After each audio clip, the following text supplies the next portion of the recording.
conocer un poquito acerca de, conocer un poquito acerca de la historia que tiene que ver todo lo que es el proceso de la transfusión y cómo es que hemos llegado a nuestro día a día, que ahora es tan rutinario y normal hacer una transfusión sanguínea. La primera transfusión de la cual se tiene un reporte como tal fue allá por los 1666, 1667, con la diferencia en que se trató de hacer de un animal hacia humanos. Recordarán también que nosotros no podemos hacer transfusiones sanguíneas, de diferentes tipos de especies. Si vamos a transfundir en el área de medicina humana, vamos a requerir de otro ser humano para transfundirla. Si vamos a hacer transfusión sanguínea en el área de veterinaria, trata de hacerse también entre el mismo tipo de especie animal, que es algo un poco aparte de lo que nosotros practicamos. Allá por los 1800 se desarrolló lo que se conocía la primera transfusión humano a humano, pero con la diferencia de no conocer absolutamente nada de lo que nosotros tenemos.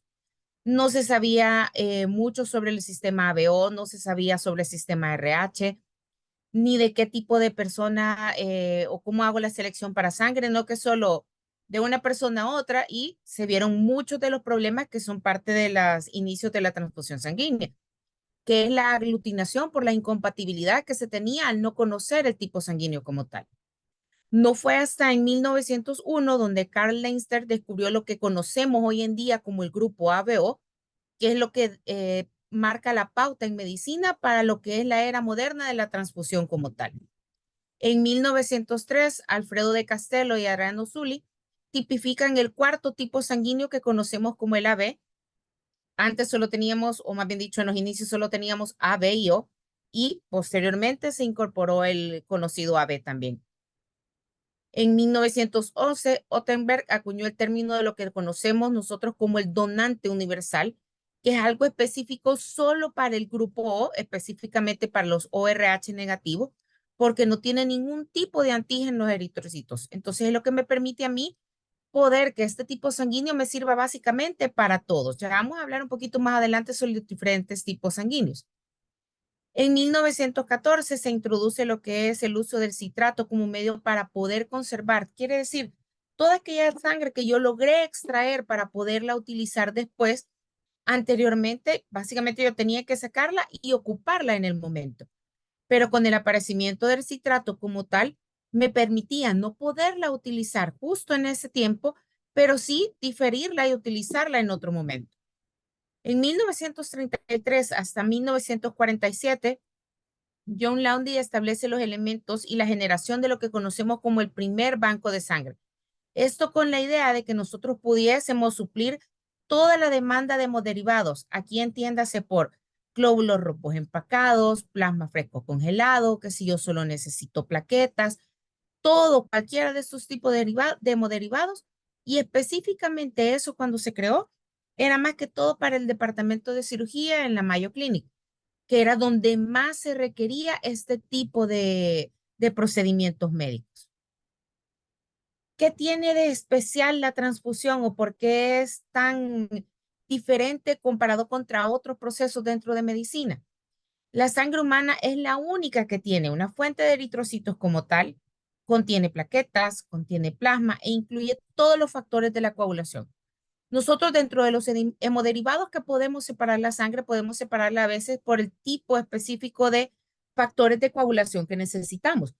No siempre dentro de las patologías que vamos a llegar a atender con una transfusión sanguínea son o se datan a raíz de una pérdida de sangre, sino que también puede ser porque yo quiero suplir un hemodiderivado específico porque puedo tener alguna complicación de una patología como tal. ¿Qué es entonces la transfusión? Básicamente es un procedimiento médico que es de rutina en el cual yo voy a transferir la sangre de uno de sus componentes desde una persona que vamos a conocer como el donante hacia una persona enferma que vamos a conocer como receptor. Esta persona enferma puede ser por diferentes causas. En cuanto a los grupos sanguíneos como tal, vamos a ver que conocemos un poco más de diferentes tipos de antígenos, aproximadamente unos 30 que son los más comunes, y cientos de antígenos raros que provocan reacciones antígeno-anticuerpo.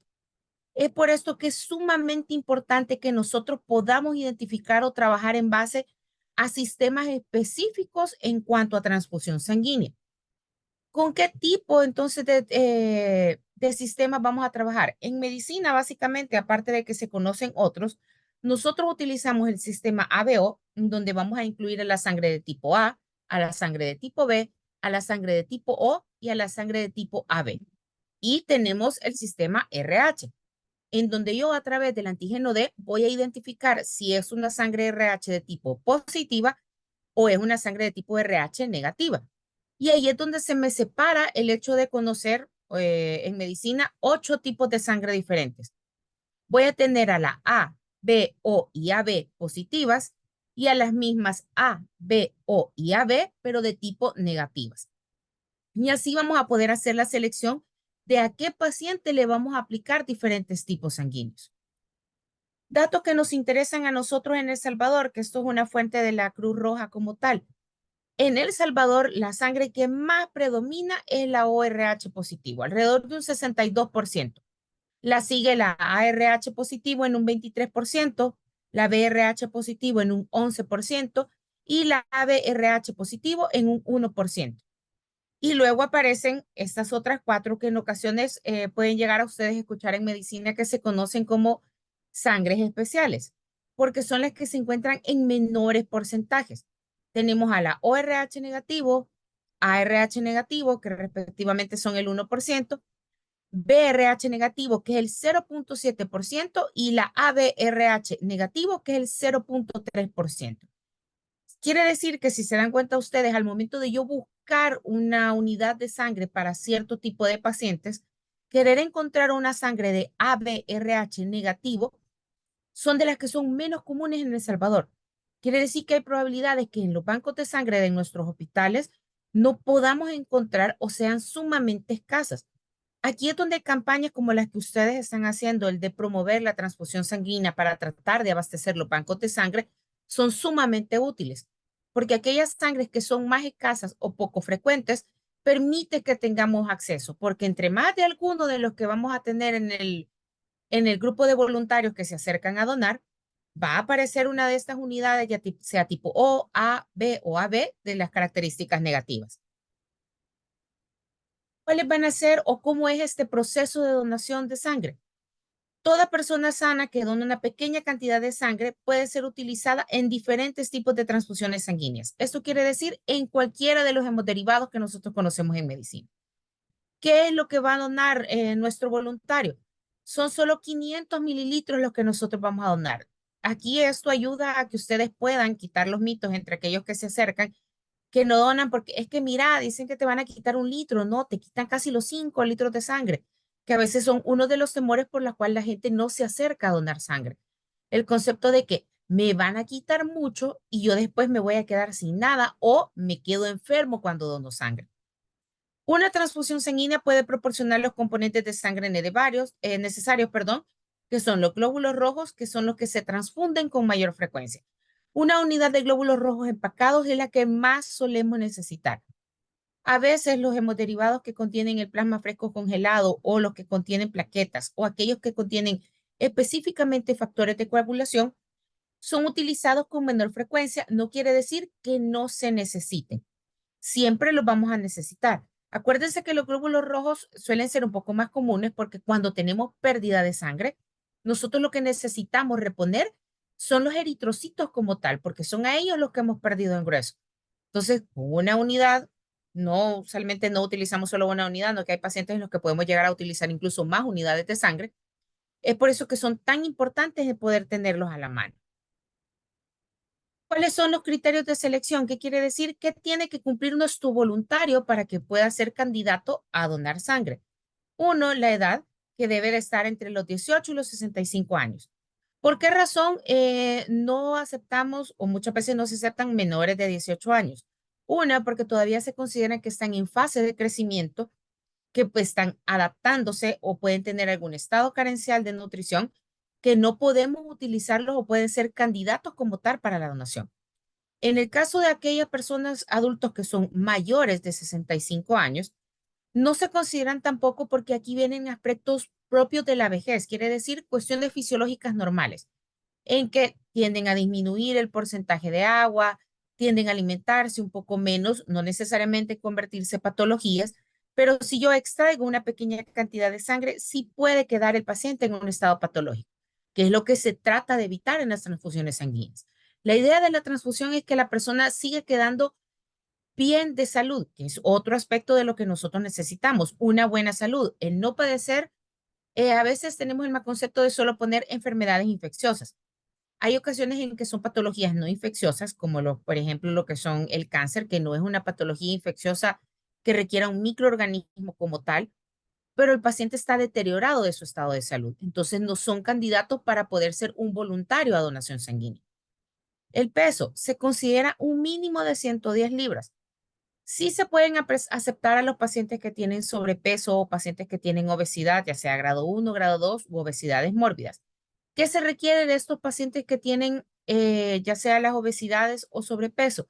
Que sigan conservando el aspecto de buena salud. Quiere decir que no padezcan patologías que su estado de salud nutricional vaya a complicarlos. Luego, dentro de estos criterios de selección, tenemos unos criterios que se consideran como misceláneos. ¿Qué queremos decir con esto de misceláneos? Muchas veces las preguntas que les hacen los pacientes es, mire, y si yo estoy tomando algún medicamento, ¿puedo donar sangre? Aquí depende y entra en la categoría de medicamentos especiales. En el caso de los antialérgicos, si el paciente tiene una alergia activa como tal y está tomando uno, se considera por el momento que no es apto para donar. Pacientes que estén cumpliendo una quimioterapia por el tipo de medicamento o las lesiones que puede provocar la quimioterapia como tal a la sangre, tampoco se pueden considerar. Pero aquellos pacientes, por ejemplo, mire, yo me tomé un ibuprofeno o yo me tomé un acetaminofén el día de ayer porque me dolía el cuerpo, pero no necesariamente tienen una infección, sí pueden donar sangre. Pacientes que están cumpliendo tratamientos por dislipidemia, entiéndase que estamos tomando atorvastatina o que estoy tomando ciprofibrato, también pueden donar sangre. Mire, yo soy hipertenso y tomo enalapril o tomo irbesartán o mire, yo padezco de diabetes y tomo mi metformina, tomo mi biglincamida o mire, yo soy hipotiroideo y tomo mi levotiroxina.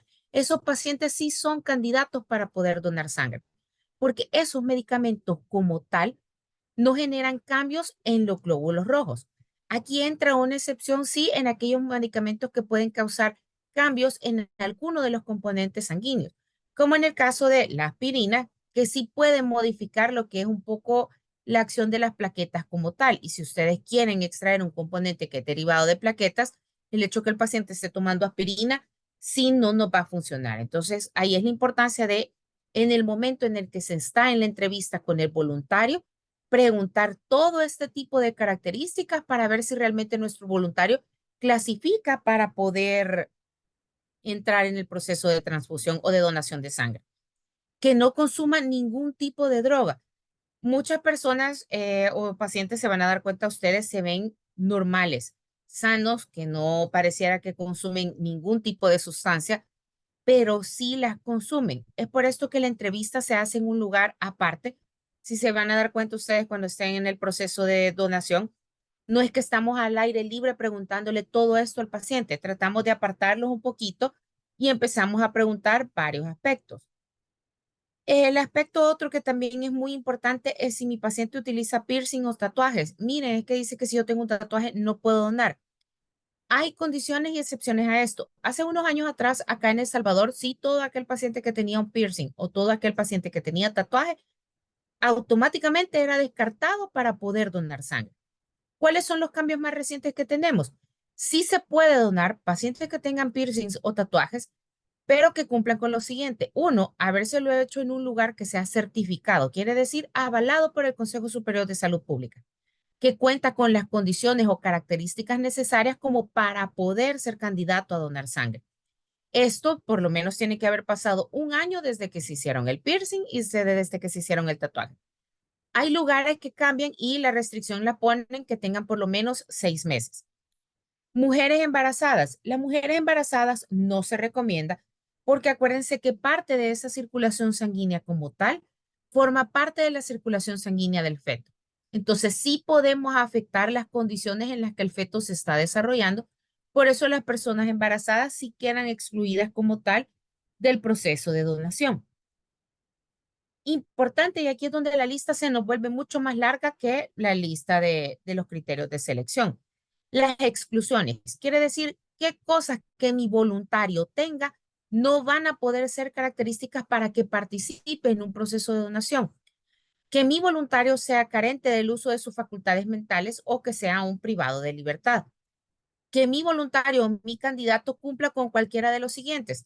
Que tenga hepatitis al momento, que tenga positividad para marcadores serológicos tanto de virus de hepatitis de tipo B o C o para ambos, que tenga positividad en la prueba serológica para VIH, que tenga manifestaciones clínicas o patológicas que pueden estar asociados o no a enfermedades por virus de inmunodeficiencia humana, que mi paciente tenga brucelosis con persistencia de positividad en la prueba serológica, toxoplasmosis, trypanosomiasis americana o lo que conocemos mundialmente como la enfermedad de Chagas, paludismo específicamente por Plasmodium malaria o por alguna otra especie no identificada, lepra, cardiopatías, epilepsia o convulsiones, diastesis hemorrágica y neoplasias hematológicas u otras. ¿Qué otros criterios de exclusión, pero que varían según en cuanto a la cantidad de tiempo? Tuberculosis pulmonar en los últimos 3 años. Si ya tenemos más de 3 años que nosotros padecimos la tuberculosis pulmonar, sí volvemos a ser candidatos para poder donar sangre. Haber padecido una infección de transmisión sexual en el último año. Si nosotros ya tengo, por ejemplo, mire, a mí me dio una infección por gonorrea, pero hace 3 años. Ahí sí mi paciente vuelve a ser candidato para poder donar sangre. Haber sido víctima de violación sexual en el último año, recepción de cualquier trasplante halogénico en el último año y también en el último año haber recibido vacunación antirrábica. Aquellos que en los últimos 28 días hayan recibido vacunas de cualquiera de este tipo, la de varicela, poliomielitis, sarampión, rubiola, parotiditis, fiebre amarilla, influenza o la hemoglobina antitetánica. Aquí es importante que ustedes le pregunten a su paciente, o muchas veces hay lugares que son bien estrictos y les piden la cartilla de vacunación para garantizar que el paciente, porque acuérdense que para en el caso del proyecto que ustedes tienen ahorita, que es una campaña de donación, no es como que ya urgentemente alguien nos está esperando esa unidad. Pero de repente cuando yo estoy donando porque tengo un familiar o algún conocido que necesita esa sangre para allá, no es que automáticamente su unidad de sangre donada es la que se va para su familiar, pero si cumple cualquiera de estos requisitos, su candidato queda descartado. Y muchos hospitales les piden a los pacientes, ya sea 3 o 5 voluntarios para donación de sangre. Esos son como los requisitos a cumplir para que me le hagan a mi familiar un procedimiento quirúrgico. Entonces, si mi paciente queda descartado por cualquiera de estas acciones, implica en que yo debo de buscar a alguien más para que pueda ser candidato. Pruebas que vamos a realizar. De entre las primeras pruebas que nosotros realizamos cuando ya tenemos las unidades de sangre, uno es la compatibilidad. El hecho que yo voy a identificar si es un sistema ABO, si es A, B, O AB, el tipo de sangre, y la otra es la prueba cruzada.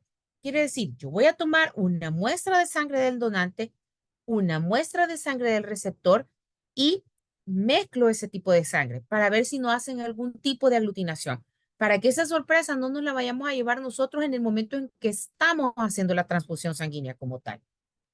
¿Qué exámenes tuve que haber hecho antes de yo haber preparado mi unidad de sangre? Uno, un hemograma. Este es de los más básicos y se van a dar cuenta que son de las pruebas rápidas que se hacen. Si mi paciente tiene una hemoglobina por debajo de 12, automáticamente queda excluido para poder ser candidato. Porque si yo extraigo a mi paciente 500 mililitros y ya está bajo, el paciente va a quedar anémico como tal. O aquellas hemoglobinas que están a veces justito en 12. Si yo extraigo 500 mililitros, hay una alta posibilidad de que este paciente se convierta ahora en un paciente anémico. Entonces, por eso el tener hemoglobinas normales y no tan a los bordes son necesarias para poder ser candidato a donar. La prueba de VIH es otra de las pruebas rápidas que nosotros hacemos en el momento en que se está haciendo pruebas o programas para donación, porque si el paciente en esa prueba rápida que yo hago se determina que es VIH positivo, queda descartado para poder ser candidato a donación sanguínea. Recuérdense que esto se volvió rutina dentro de que los últimos 40 años con el aparecimiento del VIH, porque antes muchas de estas pruebas que ustedes ven básicamente no se le hacían, solo hacíamos sistema ABO y RH, porque no se consideraba que yo pudiera transmitir enfermedades por la sangre como tal. Pero con la propagación de VIH que se dio en 1980, cuando la patología inició, por el hecho de que no teníamos este tipo de pruebas a realizarle a la sangre, fue que se empezó a ser un poco más estrictos y los bancos de sangre se volvieron mucho más rigurosos con qué tipo de sangre es la que nosotros recibimos y garantizar realmente que la unidad que vamos a aplicarle a otra persona se encuentre libre de cualquier patología. Hago la prueba de BDRL para poder detectar sífilis, la de hepatitis B y C, la de Chagas, brucelosis y otras de las que se ha incluido recientemente son las pruebas para Zika y la virus del oeste del Nilo. Complicaciones que yo puedo llegar a tener cuando recibo una transfusión sanguínea. Pueden ser complicaciones leves y otras que pueden ser graves, pero son mucho, mucho más raras. Y algunas pueden ocurrir durante la transfusión y otras pueden ocurrir días después de la transfusión. Una de sus complicaciones es que yo pueda adquirir una infección por la transfusión sanguínea. Otra que pueda tener una reacción hemolítica inmune aguda, quiere decir que la aglutinación se dé justo en el momento. Reacción hemolítica retardada, quiere decir días después de que a mí me pusieron la transfusión sanguínea. Y enfermedad del injerto contra el huésped, que básicamente no acepto la sangre que se me ha colocado, a pesar de que me han hecho las pruebas de compatibilidad como tal. Dentro de las incompatibilidades que ustedes van a ver y que son de interés que conozcan en el proceso de la transfusión sanguínea, siempre la sangre afectada va a ser la del donante. Dentro de las reacciones transfusionales, yo puedo ver aglutinación de la sangre, puedo ver taponamiento de pequeños vasos sanguíneos, puedo ver destrucción de los eritrocitos y hemólisis, y esta puede ser mismas características, aguda o retardada. Puedo llegar a presentar una insuficiencia renal aguda y normalmente ocurre la primera exposición a sangre incompatible, ya sea antígenos y anticuerpos naturales. Puedo tener también incompatibilidad de RH, quiere decir que requiere de una previa exposición a la persona RH negativo a sangre RH positiva. Esta normalmente es por aquello de que la unidad que yo puse se me escapó a mí y a un paciente RH positivo le puse una sangre, perdón, a un paciente RH negativo le coloqué una sangre RH positiva. En la primera exposición como tal, básicamente ocurre una sensibilización. Quiere decir que el paciente no va a ver mayores afecciones de la sangre que yo he colocado, pero sí puedo tener complicaciones como en el caso de la eritoblastosis fetal, en la que una mamá RH negativa, previamente sensibilizada por un hijo RH positivo, en su siguiente embarazo pueda crear la eritoblastosis. Esto se va a dar siempre si el embarazo siguiente, ya sea segundo o tercer embarazo, vuelva a ser de un hijo RH positivo, porque esta incompatibilidad no va a ocurrir si el embarazo que tenemos nosotros en el momento es de un hijo RH negativo. Entonces, ¿por qué se vuelve tan importante para nosotros las transfusiones sanguíneas? Es un procedimiento que básicamente salva vidas, ayuda a reemplazar la sangre que se pierde debido a cualquier causa, como les decía. De yo haber tenido un accidente de tránsito y perdí grandes cantidades de sangre, que a mí me hicieron un procedimiento quirúrgico y hubo una complicación durante este procedimiento quirúrgico y requerí de una unidad sanguínea, o tengo algún tipo de patología en la que tengo alguna deficiencia de un factor de coagulación, como en el caso de las hemofilias, y requiera de una transfusión sanguínea. Solo en Estados Unidos, para que se hagan una idea, se llevan a cabo de unos 21 millones de transfusiones sanguíneas al año. En El Salvador no tenemos un dato específico, lamentablemente, de cuántas transfusiones sanguíneas tenemos al año, porque acuérdense que aquí ocurren varios fenómenos diferentes.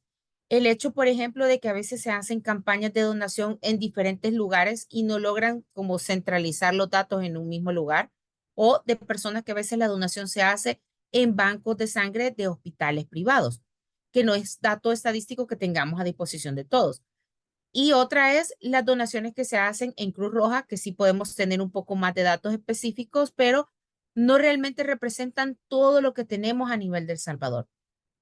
Los receptores característicos de transfusión son personas que han sufrido una herida, aquellas que llevaron a cabo una cirugía, aquellas que reciben tratamientos que requieren algún tipo de enfermedad como la del cáncer en el caso de las leucemias, y personas que reciben tratamientos por otro tipo de enfermedades.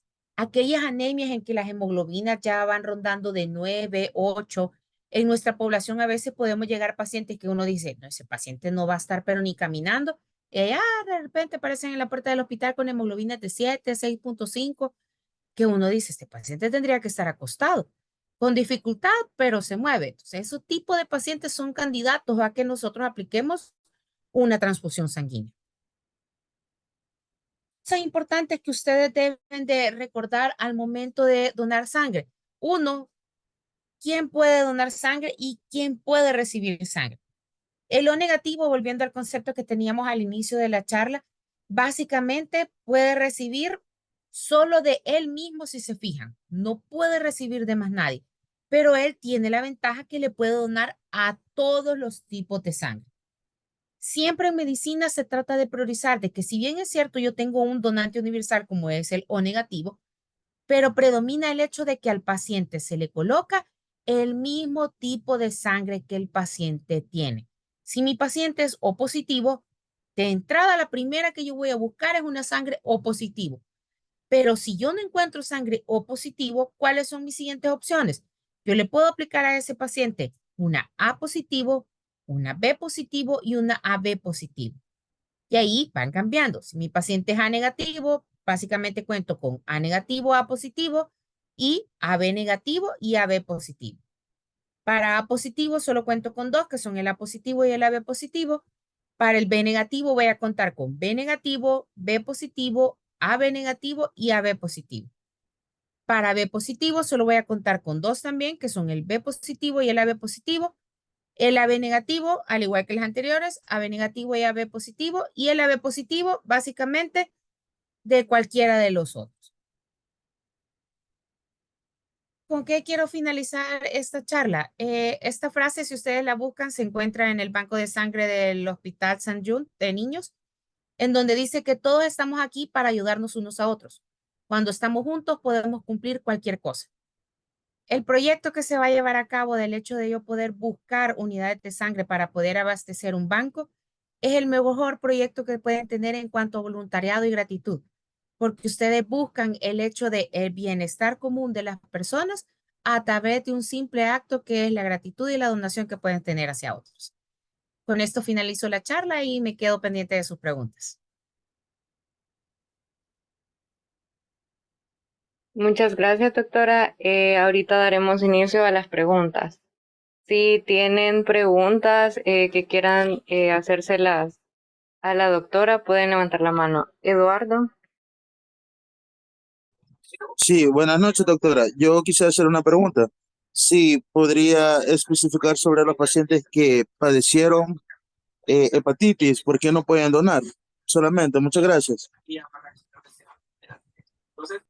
Los virus de tipo hepatitis B y C, como normalmente son adquiridos por enfermedades o de transmisión sexual, se consideran patologías de riesgo y que pueden estar latentes y volverse a reactivar cuando yo lo coloco en otro hospedero. Entonces, esos dos tipos de hepatitis sí no son candidatos y básicamente quedan excluidos para poder ser candidatos a donación más adelante. Muchas gracias, doctora. Bueno, ya saben. En el chat tenemos, ¿se puede donar sangre si me ha dado dengue en los últimos 6 meses?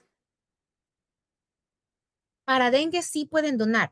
El que tienen de exclusión por el momento nada más es si le dio Zika, pero dengue no hay ningún inconveniente, pueden donar. Gracias, doctora. ¿Qué medidas deberían tomar los donadores de sangre para restablecer los niveles de hemoglobina, hematócrito, hierro, etcétera? Eh, bueno, se le puede responder desde dos puntos de vista esta pregunta. Uno, si el paciente tiene deficiencia como tal de alguno de ellos, sí va a tener que tomar por lo menos un suplemento de hierro, una buena alimentación, una buena hidratación para tratar de volver a ser a candidato más adelante. En un paciente que donó, pero que todos estos criterios estaban normales, él solo debe de mantener una buena alimentación. Si se fijan, o se podrán dar cuenta cuando lleven a cabo ustedes su proyecto, al paciente que acaba de donar sangre, no es que yo lo levanto de la silla y ya váyase y a caminar, no. A ese paciente yo vengo, lo siento, le doy un pequeño refrigerio, lo hidrato, porque ustedes acaban de extraer 500 mililitros. Muchas veces hay personas que se levantan del sillón y automáticamente caen desmayados. No porque hayan tenido una complicación, sino que la variación de esa pequeña cantidad de sangre que nosotros pudimos haber extraído de ellos se tiene que ir reponiendo poco a poco. Entonces, con una buena comida y una buena hidratación, reponen esos 500 mililitros en poco tiempo. El espacio, digamos así, que pueden tomar como para reponerse, se recomienda que los hombres, o se establece más bien dicho, que los hombres pueden estar donando cada 3 meses y las mujeres pueden estar donando cada 4 meses.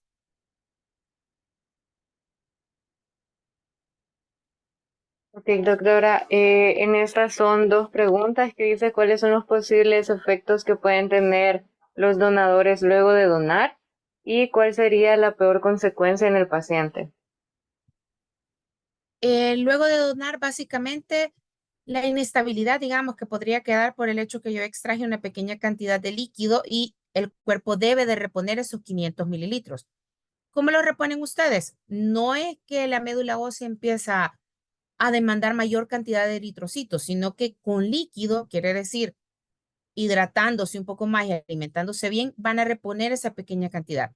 Las complicaciones que pueden llegar a tener en cuanto a salud no son muchas realmente, salvo que hayan tenido hemoglobinas muy bajas que puedan llegar a padecer anemia, que es básicamente de las más grandes que pueden llegarse a tener en cuanto a los donadores.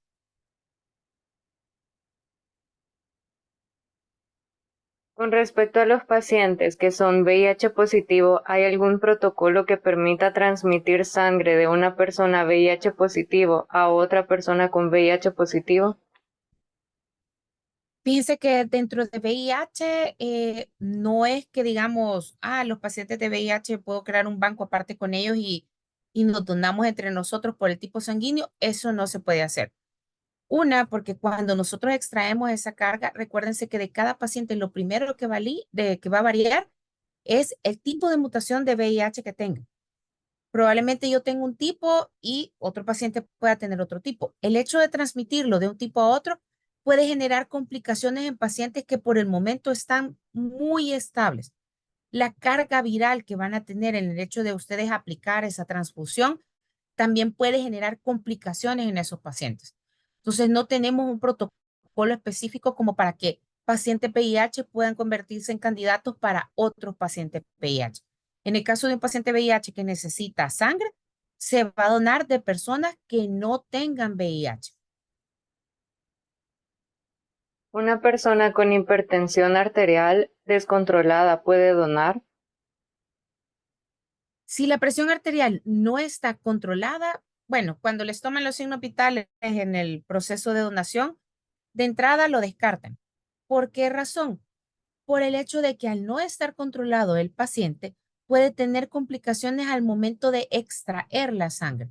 No es que nosotros vayamos a convertir al paciente al que le vamos a donar esa sangre en hipertenso, pero si no tiene un buen control, el desbalance hemodinámico que nosotros podemos crear con la extracción de esta sangre puede causar complicaciones en el paciente hipertenso. Entonces, aquellos pacientes no controlados de enfermedades crónicas no podrán ser candidatos hasta que se encuentren estables. En el caso de que alguien se haya hecho algún piercing o tatuaje hace tiempo, pero fue hecho en casa, posiblemente sin las medidas sanitarias adecuadas, ¿quedaría excluido como posible donante? Siguiéndonos así estrictamente a lo que los protocolos dictan, sí quedaría excluido, porque no hay una manera en cómo certificar, a pesar de que el paciente dé fe de, mire, yo la máquina la tenía esterilizada, son agujas descartables, o todos los implementos que se ocupan eran descartables, pero realmente no hay cómo evidenciar que eso era así. Entonces, esos pacientes que lo hicieron como de manera empírica, por decirlo de esa manera, quedan excluidos para poder donar. ¿Se puede donar con el periodo menstrual? No se recomienda, no porque la menstruación sea un proceso patológico. Recuerden que es un proceso fisiológico normal en el que la mujer tiene una pérdida de sangre, pero la pérdida de sangre es controlada, como para no generar una patología. Pero si ustedes están menstruando y a eso le suman que yo voy a extraer 500 mililitros extra, hay una alta posibilidad que la paciente pueda llegar a padecer anemia o tenga un desbalance hemodinámico. Entonces, no se recomienda. A veces se recomienda que esperen a que pase el periodo menstrual para que pueda donar sangre. ¿Se puede donar teniendo gripe o si se le han administrado algún medicamento o suero? Si tiene un proceso respiratorio gripal activo, automáticamente queda descartado, porque eso se considera como un proceso infeccioso. Entonces, hasta que el paciente se recupera, sí puede volver a ser candidato para donar. En el caso de que sea un paciente psiquiátrico, ¿puede donar sangre? Los pacientes psiquiátricos sí pueden donar sangre. La excepción que va a haber aquí con ellos es qué tipo de medicamento estén utilizando. Si genera concentraciones en sangre o si puede causar algún tipo de modificación en los componentes sanguíneos, ahí se vuelve criterio de exclusión. Y lo otro es que no haya tenido crisis recientes también, porque hay pacientes que están estables en el momento que se acerca, por ejemplo, una campaña de donación, pero su última crisis fue hace un mes. Entonces, hay probabilidades que cuando se ve expuesto en situaciones que causan estrés, como las donaciones, porque hay muchas personas que dicen, no, sí, yo voy a ir a donar, es que yo estoy bien motivado, yo quiero ayudar, pero en el momento en que se ven sentados, que ven aquella aguja gruesa, que saben que tienen que estar por lo menos media hora ahí sentados, en lugares que están rodeados con mucha gente, con mucha bulla, entre otras cosas, pueden llegar a desencadenar una crisis. Entonces ahí es donde en la entrevista uno puede ir evaluando al paciente, platicar con él y al final, de parte del entrevistador, quedaría el criterio de si lo dejamos pasar o mejor le recomendamos que se estabilice o pasen unos meses más con su medicamento y en la siguiente campaña pueda participar. Muchas gracias, doctora. Otra pregunta que le han hecho es, ¿cuál sería la peor consecuencia de la donación incompatible? Es decir, aquellas personas que han recibido grupos sanguíneos diferentes. La más temible de todas es el hecho de la aglutinación. Acuérdense que la aglutinación básicamente lo que hago es que todos los glóbulos rojos se empiezan a pegar unos con otros. Entonces eso eventualmente dentro del cuerpo nos va a formar trombo y vamos a terminar tapando vasos de pequeño calibre hasta vasos de gran calibre. Entonces puede desencadenar en complicaciones graves para los pacientes. Por eso muchas veces se recomienda porque se van a dar cuenta ustedes en los hospitales que cuando se le dice al familiar, mire, hay que buscar sangre. Póngale la mía, nosotros somos iguales, usted solo sáquela con confianza. No, deben de pasar por todo el proceso de selección, aunque sea la urgencia más grande, por el hecho que realmente ustedes no saben qué condiciones tiene el paciente o hay personas que desconocen al momento que padecen una enfermedad grave o una enfermedad de las que son características para no donar. Muchas personas a veces en procesos de campañas de donación de sangre se vienen a enterar que están positivos para sífilis, que están positivos para VIH o que están positivos para hepatitis y ellos ni enterados. Entonces ahí se vuelve de impacto para esos pacientes porque tras que no pueden donar, le estoy informando que tienen una enfermedad grave y en algunos casos pues sí tienen tratamiento y en otras no tienen tratamiento. Entonces sí son de las complicaciones que pueden presentar ustedes en los momentos de donación. Gracias, doctora. Otra pregunta que le han hecho es cuando en una situación de emergencia no hay sangre O negativo para pacientes que requieren ese tipo de sangre en específico, ¿qué se hace? ¿Se puede donar otro tipo de sangre? ¿De qué tipo habrán reacciones en específicos? Básicamente para los O negativos no tenemos más que ponerle el mismo O negativo. ¿Qué pasa cuando de repente en el banco de sangre del hospital donde yo estoy no tengo una unidad de O negativo y la más cercana va a tardar que venga por lo menos 2 horas? En esas 2 horas se me muere el paciente. Ahí tratamos de reponer la cantidad o el volumen a puro líquido. ¿Cuáles son los inconvenientes de estos? que si yo lo que tengo es pérdida de eritrocitos, no importa cuánto líquido yo ponga como expansores de volumen para tratar de reponer ese volumen, los glóbulos rojos no los tengo. Entonces esas solo son medidas de contención en lo que yo busco algo, pero realmente que yo tenga un líquido aparte como para ponerlo y en cualquier otra voy a tener reacciones de hipersensibilidad. Y tal vez en la que más nos podíamos atrever en ponerle a alguien sería una ORH positivo, pero aún así podríamos tener complicaciones a futuro, porque recuerden que ustedes no van a poner solo una unidad, no que van a empezar a poner varias unidades. Entonces, con cada unidad que ponen, la sensibilización va incrementando más, porque ustedes lo que están haciendo en ese momento es estimular al sistema inmune con algo que para el sistema inmune es un cuerpo extraño. Entonces, va a empezar a atacarlo y ahí es donde vienen las complicaciones para el paciente. Gracias, doctora. Y como última pregunta, aquí dice, buenas noches, en los requisitos del Hospital Bloom no permiten donar si la persona está planificando. ¿Por qué? Fíjense que ahí queda a criterio de cada banco de sangre. Como tal, los anticonceptivos, en las indicaciones que tiene el Banco de la Cruz Roja Internacional, sí son candidatas a donar las pacientes que están eh, con terapia de anticonceptivos por planificación familiar. Pero hay otros hospitales que la consideran que no. El anticonceptivo como tal no crea modificaciones en los glóbulos rojos. Sí crea un desbalance hormonal, pero no habría mayor complicación. Ahí queda a criterio de qué lineamiento siga cada banco de sangre.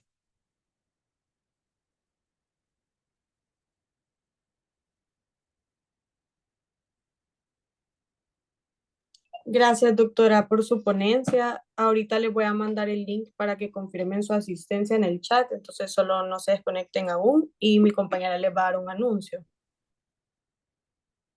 Contarles que en el chat y en nuestras cuentas de Instagram se les estará informando de las campañas de donación de sangre que realizaremos en los próximos meses. También recordarles lo del pase de lista que les mencionaba mi compañera y los esperamos en las siguientes actividades de SCORA y de SCOM. Agradecer nuevamente a la doctora Sunsin por brindarnos su tiempo para este webinar. Muchas gracias, doctora.